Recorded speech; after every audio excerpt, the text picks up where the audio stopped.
As we wrap up June, we wanted to bring you guys a little bit more market insights as what's going on in the market, what you can expect if you are dipping your toes into the market here in Coastal Delaware, and what everything is going on despite what the media says, just giving you guys the actual real truth of what's going on right here locally in Coastal Delaware. Before we dive into the content, my name is Matt Lunden. I'm a local real estate agent here in Coastal Delaware, and we put out content each and every week discussing what it's like to live, eat, breathe, sleep, and play right here in Coastal Delaware, along with just some general real estate knowledge and tips for those of you that are looking to buy or sell here in Coastal Delaware. So if that's something that you would like to see some more of, please do me a favor, hit that subscribe button down below just so you can stay in the loop each week when we go live with new content. And then if you are someone that is looking to buy or sell real estate here in Coastal Delaware, like I said, that's what we help you with every single day, and we would love to work with you. So all my information will be down below in the description or here on the screen. Please don't hesitate to reach out. We love hearing from you guys here on the channel, and someone from my team will be in contact with you almost immediately. We put out a video a couple weeks ago describing what was happening in the real estate market, and we're seeing a lot of the very same things now at the end of the June. So I just want to take a look back at the last 30 days, what's really been going on in the market, give you guys the most up-to-date information and the best information you can find. That way you are making an informed decision when you do decide to enter into the market. So as we look back over the last 30 days, we have seen days on market change a little bit. We're going to look at two different numbers here based on median and average. So our average days on market is 45, which is not really telling the whole story, because we've got some homes that have been on the market, for 250 days. And then when those sell, they skew that average up quite a bit. So when we look at the median days on market for homes that sold over the last 30 days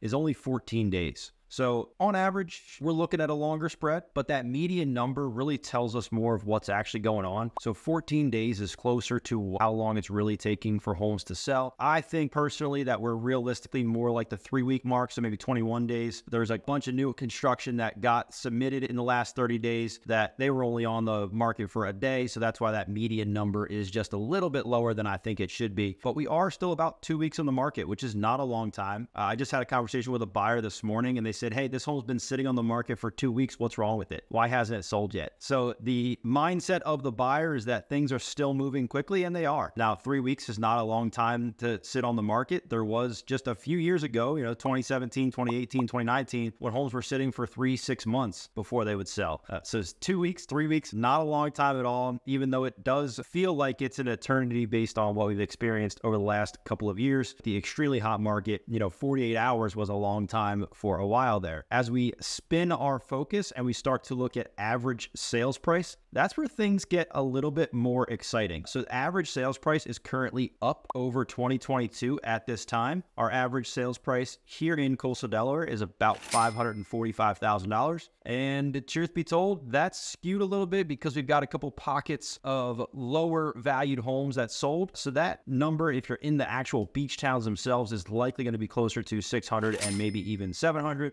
But across all of Coastal Delaware, we are at about 545 average sales price. Our median there is going to be 433. So a pretty big difference, again, between the average and the median. That average, again, skewed a little bit. You've got some very low-priced homes that have sold in the last 30 days, but then you've also got some of the $2 million plus homes that are up on the beach that have sold in the last 30 days. The average might be skewed a little bit one way or the other, but that median, 433, if you're in the beach towns, finding anything at 433 is going to be difficult. That will more than likely be a condo or a townhome at this stage of the game. If you're within a few miles of the sand, it's going to be hard to find anything under 500, and then anything under 400 is almost guaranteed to either be a mobile home or manufactured home, or it's going to be a condo, a townhome, that type of setup.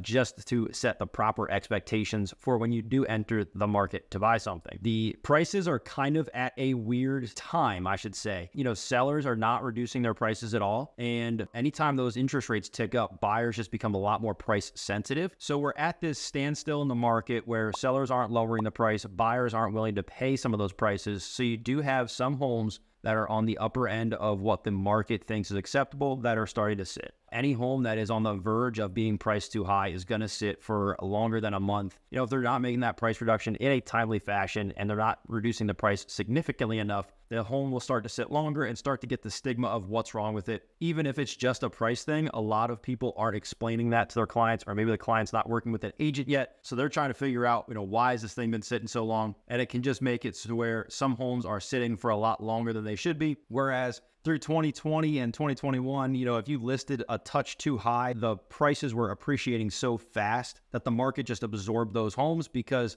by the time the market caught up, it was in the right place. Whereas now prices are kind of stagnant. They're not appreciating a ton week over week. So we're seeing those slightly overpriced homes start to sit for much longer than they would have. If they were priced correctly, they likely would have sold closer to 2 to 3 week time frame that we discussed at the beginning. When we take a look at another fun metric, which is our sold price versus original price ratio. So that's going to be what the home was originally listed at, what it ultimately sold for, what is the percentage of those numbers. So over the last 30 days, we're looking at sellers getting about 98.5% of their original list price in a sales price. And again, a big reason for that is we've got very low inventory here in the beach markets. I'm sure you've heard that nationwide at any media publication. They're talking about housing inventory being low. So we've got very low housing inventory, and we still have a ton of active buyers in the market. So they're willing to pay closer to list price. Now we do have those homes that started out overpriced, that those ones are the ones that are seeing the reduction. I've had clients over the last couple of weeks, I've had some get the home where it was, we got it for well below list price. And then I had one client submit an offer and we were one of 16 offers. Depending on the pricing strategy you decide to go with, if you are selling a home,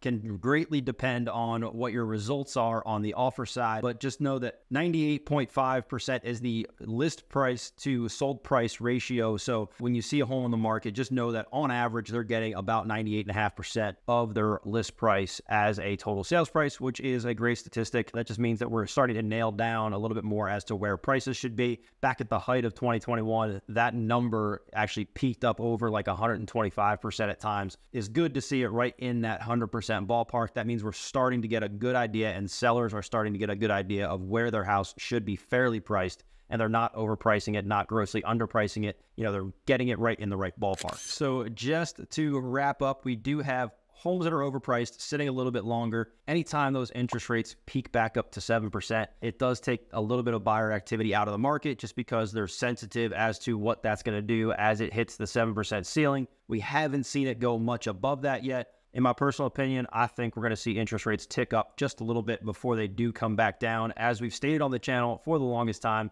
that I think 2024, next year being an election year, we will see those interest rates improve as we reach the end of 2023 and make the transition into 2024. That's going to do it for today's video on what the heck's going on in the market here in Coastal Delaware. If you have any questions about your particular situation, or if you're looking to buy or sell here in Coastal Delaware, once again, all my information is down below in the description and here on the screen. We love hearing from you guys here on the channel, so don't hesitate to reach out. Give me a call, shoot me a text, send me an email, whichever is easiest for you. And then if you're someone that's just looking to learn a little bit more about Coastal Delaware and what it's like to live here, what the real estate market is like, that's what we put content out about each and every week. So do me a favor, hit that subscribe button, smash the notification bell next to it, just so you can stay in the loop each week when we go live discussing all things Coastal Delaware. I hope to see you guys next time. Peace.